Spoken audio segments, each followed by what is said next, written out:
ये सब लोग भूल चुके हैं। जिसको हम आप रसोई कक्ष कहते हैं ना, जहां पर माताएं भोजन बनाती हैं, उस रसोई कक्ष में और भगवान के मंदिर में कोई अंतर नहीं माना जाता।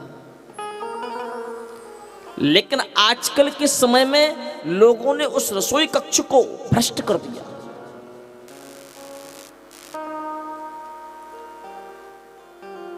पशु पक्षियों को पकाया जाता है, पशु पक्षियों को पकाकर के लोग उसको खाते हैं। कहां तक पवित्रता रहेगी? कहां तक आपके विचारों की शुद्धि होगी? जैसा करोगे भोजन वैसा होगा भजन। जब भोजन ही आपका पवित्र नहीं है तो फिर भजन में मन लगेगा क्यों? भजन में मन तो उसका लगेगा जिसके भोजन में पवित्रता होगी।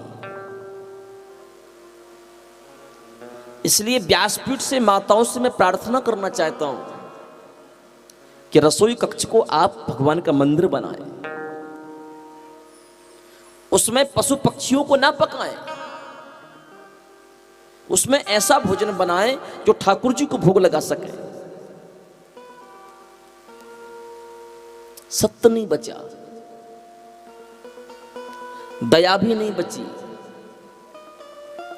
केवल एक ही पैर है मेरा, वो है दान।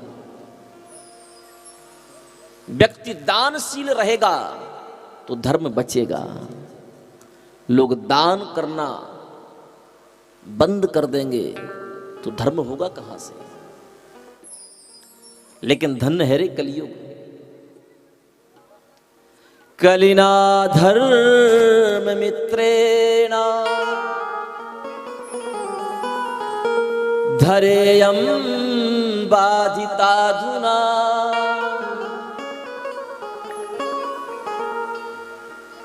लोग दान कम करते हैं पर टिप्पणी ज्यादा करते हैं। अरे भैया, भागवत में तो बहुत पैसा इकट्ठा हुआ होगा, तो गांव गांव घूम करके आए हैं। किसी ने 10,000, किसी ने 20,000, किसी ने 1 लाख, किसी ने 2 लाख, किसी ने 4 लाख रुपए दिए होंगे। अपन देकर के क्या करेंगे? कहीं ऐसा ना हो कि ये खा लें। कल आधार भैया ने की बात कही थी कि पैसे कोई खाने वाली चीज थोड़ी होती है। हम जब जाने आपके घर से भोजन प्रसादी दूर कर दें और आपके सामने पैसे का ढेर लगा दें, खाओ आप पैसे, और उस पैसे से यदि आपका पेट भर जाए तो हम समझ लें कि हम लोग पैसे खाते होंगे। पैसे से आज तक किसी का पेट नहीं भरा, चाहे अंबानी हो या अडानी हो।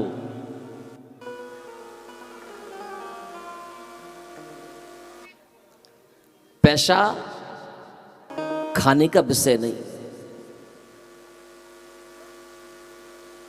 खाने का विषय तो अन्न है। और ये विषय वही रखता है जो व्यक्ति दान पुण्य कभी नहीं करता। और जो दान पुण्य करता है उसके मन में ये विचार कभी नहीं आएगा, क्योंकि वो तो दान करके दूर हो गया। मंदिर में लग रहा है, कथा में लग रहा है, यज्ञ में लग रहा है, कहाँ लग रहा है वो जाने, उनका काम जाने। ये भावना होती है दानशील व्यक्ति की। और जो निशाचर व्यक्ति होता है वही कहता है हमको हिसाब दो, कितना पैसा कहाँ खर्च किया, कितना पैसा कहाँ लगाया। भैया ठीक है जी, उन्होंने इतना पैसा यहाँ खर्च किया, इतना पैसा यहाँ लगाया, इतना वहाँ लगाया। आप हिसाब लेने के लिए आए हो। हिसाब लेने से पहले 1 महीने 2 महीने जो घर द्वार छोड़ करके, बच्चों को छोड़ करके, परिवार को छोड़ करके जो भीख मांगने के लिए द्वार द्वार गए, थोड़ा सा सहयोग आपने भी कर लिया होता। 10 जगह मांगने के लिए जाते हैं, 10 जगह में से कलयुग में सिर्फ 2 जगह मिलता है। 8 जगह तो लोग कहते हैं कि हमारा बेटा घर पर नहीं, अभी देख करके क्या करेंगे, बेटा आएगा उससे पूछेंगे तब देंगे। बेटा घर पे होगा, बोले पिताजी आएंगे तब विचार करेंगे, हमारी थोड़ी चलती है, हमारे पास थोड़ी है। बेटा पिताजी पर रखता है और पिताजी बेटे पर रखते हैं, और जब पीने का समय आता है तो बाप बेटा दोनों साथ पीते हैं। तब कोई किसी से नहीं पूछता।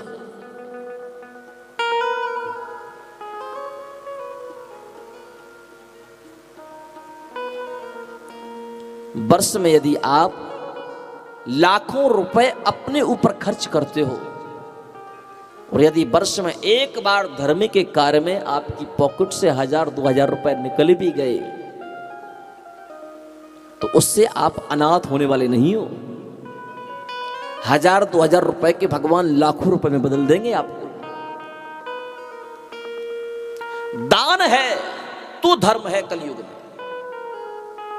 और दान नहीं है तो धर्म भी समाप्त। याद रखना, जिस दिन कलयुग में धर्म समाप्त हो गया उस दिन ना तुम रहोगे, ना मैं रहूंगा, ना ये सारी दुनिया रहेगी। ये दुनिया तब तक है जब तक धर्म का बीड़ा है।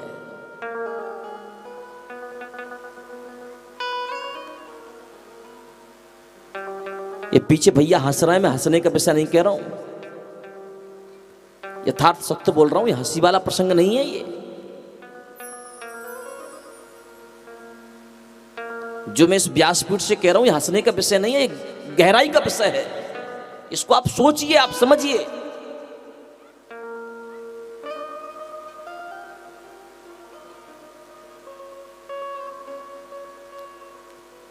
भगवान के प्रति आप समर्पित होइए।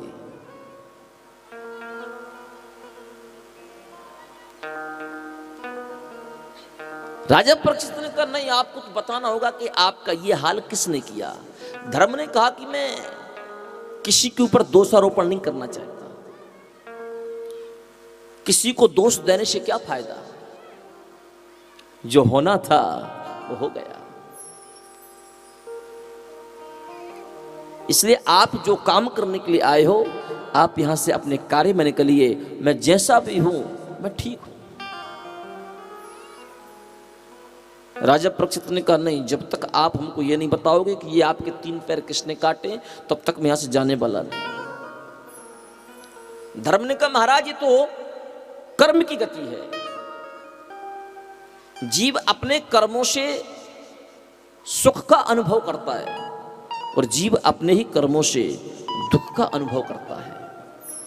जो जैसा कर्म करेगा उसे वैसा फल मिलेगा।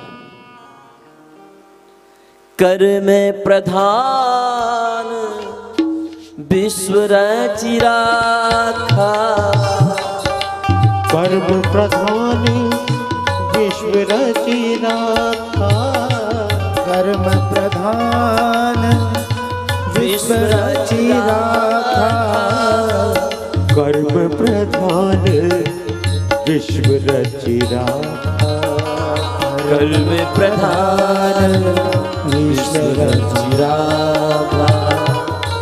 जो जस करहि सो तस फल चाखा, जो जस करहि सो तस फल चाखा, कर्म प्रधान विश्व रचि राखा, कर्म प्रधान विश्व रचि राखा। को न खाऊं सुख दुख करदाता, को न खाऊं सुख दुख करदाता, को न खाऊं सुख दुख करदाता, को न खाऊं सुख दुख करदाता। निज प्रति कर्म भोग सब भ्राता, निज कृत कर्म भोग सब भ्राता। कर्मणा जायते जन्तु कर्मणैव विलीयते, सुखं दुःखं भयं क्षेमं कर्मणैवाभिपद्यते। कर्म प्रधान विश्व रचि राखा। आप जैसा कर्म करोगे वैसा फल आपको मिलेगा। आप किसी व्यक्ति के साथ अच्छा करोगे, वो व्यक्ति भले आपको बुरा बना दे, लेकिन आपके साथ अच्छा करने वाला ही भगवान कोई ना कोई ढूंढ करके देगा।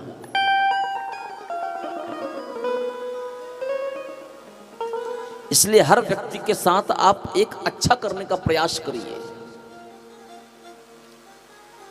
जीवन में ये कोशिश करिए कि इस शरीर से किसी का अहित ना हो, इस शरीर से जितना हो सके उतना अन्य लोगों का कल्याण हो। यदि आपकी भावना ऐसी हो गई ना तो उनका कल्याण तो बाद में होगा, पहले कल्याण भगवान आपका करेंगे, क्योंकि आपकी सोच अच्छी थी।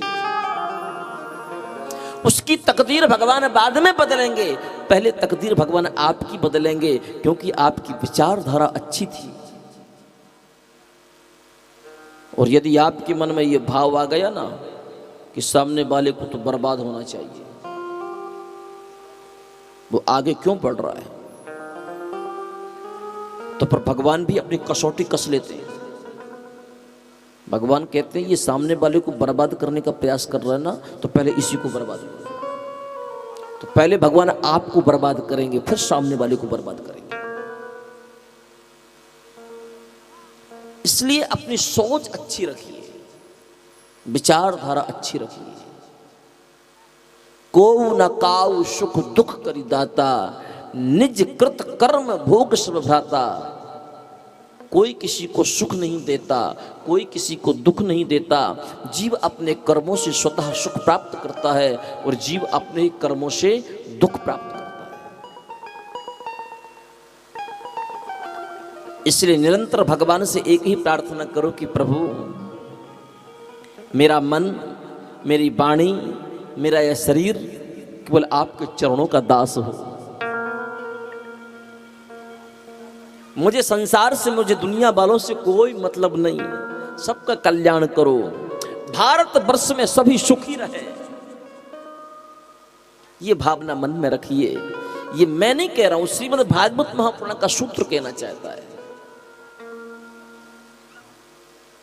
आप सामने वाले का अच्छा सोचोगे, आपका अच्छा होगा। विचारधारा बदलिए। आज का व्यक्ति विचारधारा में बर्बाद हो रहा है, विचारधारा विपरीत जा रही है, क्योंकि जब खान पान ही ठीक नहीं है तो विचारधारा ठीक होगी कहां से। जैसा कमाओगे धन वैसा होगा मन। जब धन कमाने का रास्ता ही ठीक नहीं है तो आपकी मन की स्थिति ठीक कैसे होगी। भले ही आप 2 पैसे कम कमाओ, लेकिन ईमानदारी से कमाओ। मानते हैं कलयुग है, कलयुग में ईमानदारी का जमाना नहीं है। आटे में नमक मिलाइए, लेकिन नमक में आटा मत मिलाइए। नमक में यदि आटा मिलाओगे ना तो वो चपाती, वो रोटी खा नहीं पाओगे आप। लेकिन आटे में नमक डालोगे तो थोड़ा बहुत स्वाद भी लगेगा। कलयुग है, मानते हैं। सत महापुरुष तो ये कहते हैं कि आटे में नमक भी मत मिलाइए, बिना नमक की रोटी खाइए।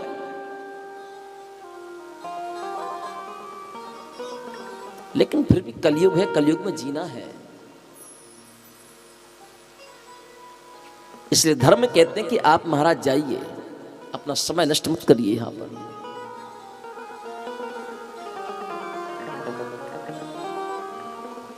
धर्म की यह बात सुनकर के राजा परीक्षित वहां से चल पड़े।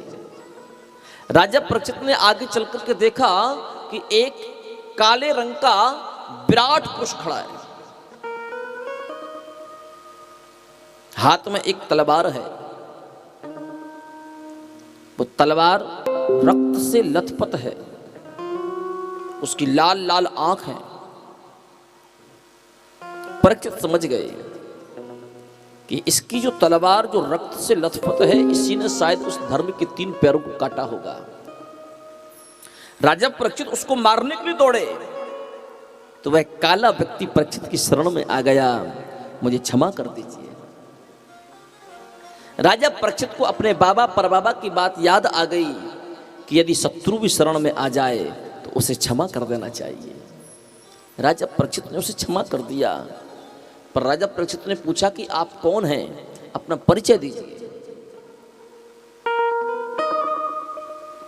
वह व्यक्ति बोल पड़ा, महाराज मेरा नाम कलयुग है। राजा परीक्षित ने कहा, कलयुग? मैं अपने राज्य में सतयुग की स्थापना करने का प्रयास कर रहा हूं और तुम कलयुग कहां से आ गए? मुझे कलयुग की आवश्यकता नहीं है, निकल जाओ यहां से। कलयुग ने कहा महाराज मेरे पास कोई घर नहीं है, मैं जाऊंगा तो जाऊंगा कहां? रहने के लिए कम से कम कोई स्थान तो हो। यदि मान लो मैं किसी दूसरी जगह चला भी गया और कल गलती से आप वहां पर पहुंच गए तो आप मुझे वहां से भी बाहर निकाल दोगे। अरे ऐसा तो मुझे कोई रहने के लिए स्थान दे दो जहां पर मैं निर्भय होकर के रह सकूं। राजा परीक्षित ने कलयुग के लिए 4 स्थान दिए। द्यूतम पान स्त्रिया शोना यत्रास धर्म चतुर्विधा। पहला स्थान दिया